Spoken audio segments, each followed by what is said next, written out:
Bwana Yesu asifiwe. Katika Zaburi ya 40 na mstari wa 2, Biblia inasema moyo wangu usisumbuke, mtumainie Bwana. Kwa kila kitu ambacho tunafanya na hata kazi ambayo tumekuwa tukifanya, tutafanikiwa kwa Bwana.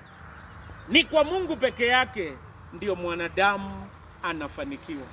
Kwa hivyo ninaomba kwa kila kitu ambacho tunafanya, hata kazi ambayo ya leo na ambayo tutaanza kesho, jambo la kwanza, mtumaini Bwana. Kitu cha pili, mweke matumaini kwa Bwana. Na jambo la mwisho, mtegemee yeye na mtamaliza vyema.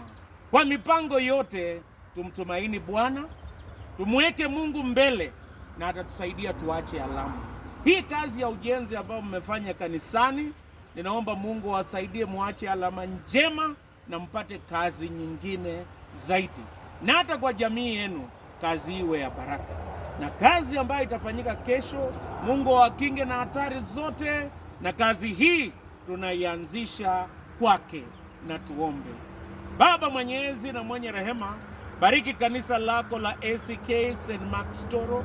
Bariki Wakristo wote katika msimu wa upanzi na pahali waliko, baraka zako ziwe juu yao.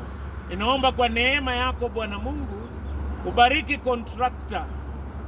Bariki pia Baba mwenyezi wa hisani na wote ambao watajitolea kwa kazi hii. Na bariki mafundi hawa na hata kazi ya kukorogea ambao wanaanza kesho. Kwa neema yako tunaomba waanze pamoja na wewe, ukiwapa nguvu na bidii, wakinge na hatari zote, na tubarikisha kazi hii iendelee kwako, kwa jina la Mungu Baba, Mwana na Roho Mtakatifu. Amen. Asanteni sana.